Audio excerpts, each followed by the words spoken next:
Folks, we had a couple of dumbasses who went down to Texas. One of them, a white supremacist, joined by a self-hating black man. The white supremacist is Jake Lang, a January 6th domestic terrorist insurrectionist, joined by Philip Anderson, another domestic terrorist insurrectionist. And so they went down to Texas regarding the case of Austin Metcalf. He, of course, is the white high school teen who was stabbed to death by a young black teen, Karmelo Anthony. And so he's with a group called Protect White Americans. Now, again, what's interesting here is that you have Philip Anderson, who is black, who is standing with Lang, who is white, and the group is called Protect White Americans. Well, it was real interesting because all he doing was he was going there just to get some attention, both of them. Well, they got the attention of Austin Metcalf's father, Jeff, who had some stern words for Lang. Basically was, we don't want you here, and go to hell home. I travel across the country to reduce violence in black communities. Thank you. I stand with you, sir, on a regular basis. But today, I'm here on behalf of the father, Jeff Metcalf. Okay. What he's asking you is to not use his son's image or likeness in what you're doing. You can do what you do, but that's not what he wants his son tied to. Okay. Out of respect for that family. Now, I would ask Jeff Metcalf if he would be bold enough to act like a father of a deceased young man that was murdered instead of being somebody suppressed, worried that he's going to spark the next race riots or some type of thing. He needs to stand for righteousness, not for the consequences of righteous actions always need to be taken seriously. He needs to be righteous before he is fearful. He is acting out of fear, not out of righteousness. He should have been on the top of the bus today. He should have been standing shoulder to shoulder with me. Are you a father? No, I'm not. I'm a father. Hold on. Amen. I'm a father. As a father, there is this thing called grief. So let me tell you what's going on in his house. He's getting swatted. His only other son. Who is swatting him? Well, Which community? No, we don't know the community, but it's happening. That's on the police to find. Secondly, he has a son who's a twin, who his son died in his arms. So that means he needs to navigate that. Then his son, who's his only son, is getting death threats. So as a father, his hands is full. So the last thing he wants to be tied to is having this complex of race. So yes, violence is bad. Young black men are getting killed every day by young black men across this country. Yes, but I'm not a member of that community. I'm a member of my community, and my community is being victimized by the community of violent black, absolute degenerates. But here's the problem. They're degenerates. When you stand up in the name of God, there's one body. And if you're not a part of that body, I could read statistics. So I'm also a pragmatic human being. So I understand when there's a problem, it needs to be addressed head on. If you tiptoe around a problem, that's how you get to the end result. So your biggest concern is the loss of white life by black people? No, that's not my concern. I have concern. The concern is a repeating pattern. It doesn't stop. It just keeps going on and on and on and on. We just can't ignore it any longer. If it stops, we're good. So I have a question for you. Do you believe more white people are killed by white people or by black people? Listen, by strangers, it's 2 to 1. Every single race in domestic issues, because we live amongst each other and uncles kill uncles or drunk at barbecues and stuff like that, it's always the same amount. So your response is this. Let me respond, please. Please let me respond. Is your response that Mr. Metcalf needs to get on your bus and tell people if I was him, I would do it. But he's not you. So what I'm saying is, I'm telling you, I'm somebody that stands for what I believe in, and I don't cower when it's time to stand. If your desire it's because of fear. My desire is that another Austin Metcalf does not happen next week. And if I was his father, I would stand righteously to say, yes, but I'm a man. We all have common sense. We know for his father. Hold on. We know. No, I'm speaking for white men in this country. I'm speaking for white people in this country. Are you a father? Hold on one second. Are you a father? Hold on one second. Are you a father? I'm not. Who are not dealing with grief. You've talked for an hour. Pause that right there. Pause that right there. So the brother who was talking, his name is Bruce Carter. And you see him approaching him. Now, what y'all about to see this idiot, Philip Anderson. Now, Philip Anderson is the black fool. So here you got a black dude, okay, all skin folk and kinfolk, standing with this white nationalist. Just listen to this fool. And I ain't gonna play much more of this because they ain't deserving of it. So just watch this. So if you want to address, I can give you after I give this message.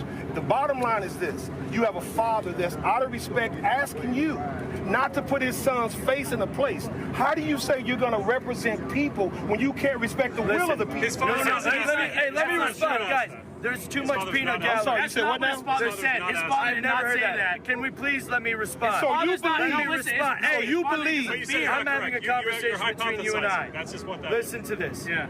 Austin Metcalf is no longer Austin So Metcalf. here's the deal. All these two fools, Lang and that other fool, Philip Anderson, what they wanted was the media attention. But what you see here, people need to understand that these idiots exist. This is how dumb they are. And I respect Austin Metcalf's dad, who's like, no, I don't want y'all around. I don't want y'all on this. I don't want y'all near this crap, because all y'all are trying to bring is a whole bunch of BS. That's all this is, Mustafa. And then he's like, oh, it's going to be a race war. No, it's not. No, it's not. That's what Lang desperately wants, because that's what he thrives off of.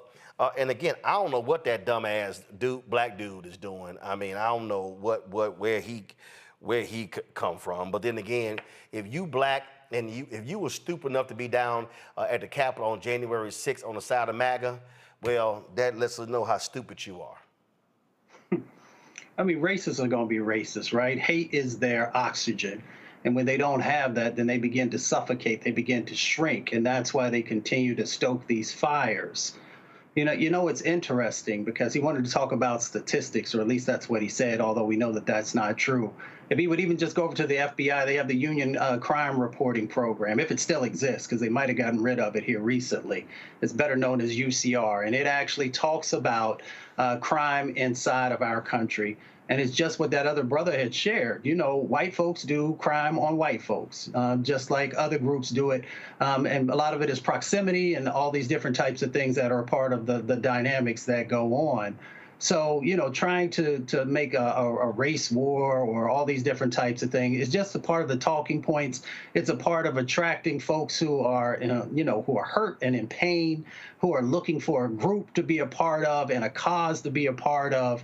And what folks should be doing is actually supporting the Metcalf family as they're going through their moment. And then, of course, the other young man who's a part of this, and trying to find ways of making sure that, young men don't find themselves in these types of situations because we are infusing positivity and love and a number of other things that is often missing. So the courts are going to do what the courts do. The case will go through and folks will figure out, what transpired and who was guilty. But on the other side of the equation is, these individuals who look for these moments because they have nothing else. I believe, and I could be incorrect, that Lang is actually trying to run for office for Marco Rubio's old position. Nobody knew who he was, so he needs something because he has no policy to actually garner people's interest. So you'll see people, gravitating toward hate and using that as their platform instead of things that actually uplift community. Teresa? It's a travesty, no one has any policy ideas. So, on the backs of people who are supposed to be represented by their representative, this is what we're doing, But again, the door was wide open for this type of theatrical behavior in politics when Trump decided to run with no background in government, no curiosity about economics, but pure abuse and solemn, hardship. So this is what we are dealing with because we have someone who doesn't care about the people. And I think this case is just amongst many. You got Lang, who literally is wearing the Trump red tie, is trying to look the part, act the part, to get to the White House or some house, wherever. But it's unfortunate, and again,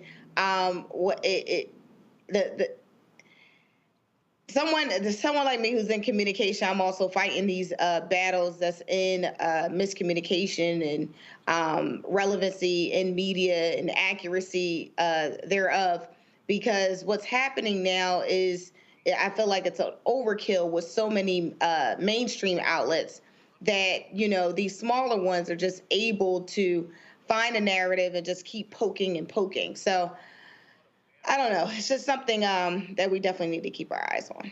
Well, again, expect more of these crazy, demented fools to be out, and that's what is simply going to happen. Hello, I'm Agitators III, founder and CEO of Fanbase. Listen to what I'm about to tell you.